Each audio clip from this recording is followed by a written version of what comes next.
Now, you might remember our next guest from her time on Degrassi: The Next Generation as Becky Baker. Well, now Sara Fisher stars as not one, but two of the characters in the movie adaptation of Karen Kingsbury's best-selling book, Someone Like You. Here's a look. I fell in love with London Quinn in high school, even though she told me not to. If you're driving, I'm picking music. Life can feel serene, and then a single rock breaks the surface. At its core, it's a love story that focuses on reconciliation, redemption, and sacrifice. It is great to have Sara Fisher with us in studio this morning, sunny and yellow and ready for spring. Good morning. Good morning. Before we want to talk about the movie, I want to ask you about your singing. So you went to high school with one of our producers. In our research, we found this out, and she told us you were always singing and known for singing.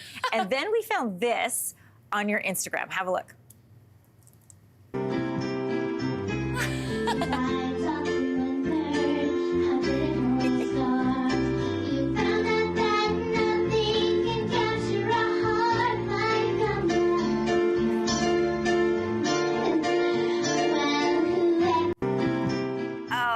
Are you still always singing? What's the story behind this video?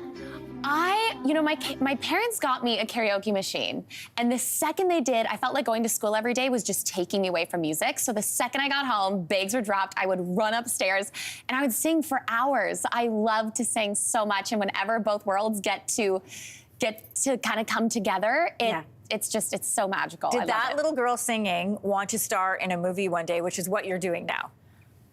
Yeah, yeah, she did. She so did. I loved performing on stage. I was often doing competitions and things like that in music. And yeah, I think it was just a matter of time until I fell in and then fell completely head over heels in love with the film and television industry. So there you were. Here you are now. Let's talk about the movie.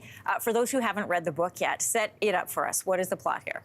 So we're following a story where, there's this huge loss of London Quinn. We follow Dawson Gage and her family, London's family, who are either grieving, they're trying to heal, and they end up finding out that through IVF, there's actually, London may have a sibling, and they find her sister, and the sister, having no idea that she has this other family as well, and finds her way to the family and to Dawson, and wants to learn about her sister, wants to learn about this other kind of life. And then, of course, Andy and Dawson start to catch feelings, and becomes a beautiful love story. Okay, but let's talk about Andy and London, because you play both of these characters. I can't imagine, the way that film and television works, there's stops and there's retakes and you reset. How did you keep track of the mannerisms, of the voice of both of these characters to make sure it was clean the whole way through? Well, I think a lot of it went into, again, Karen having created such incredible characters, Tyler Russell, the director, who was so wonderful on helping me with that fine line of making sure that there is this connection between these two characters, but that they're also still two different people. And in the prep work, it was really focused on the details of how do they both walk into a room differently? How do they talk? How do they laugh differently?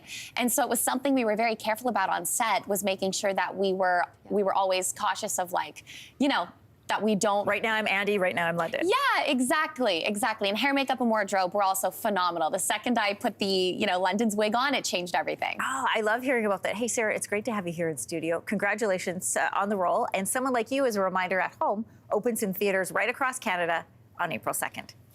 Hey, thanks for watching. If you liked this, be sure to subscribe here, or you can check out more Your Morning videos right here.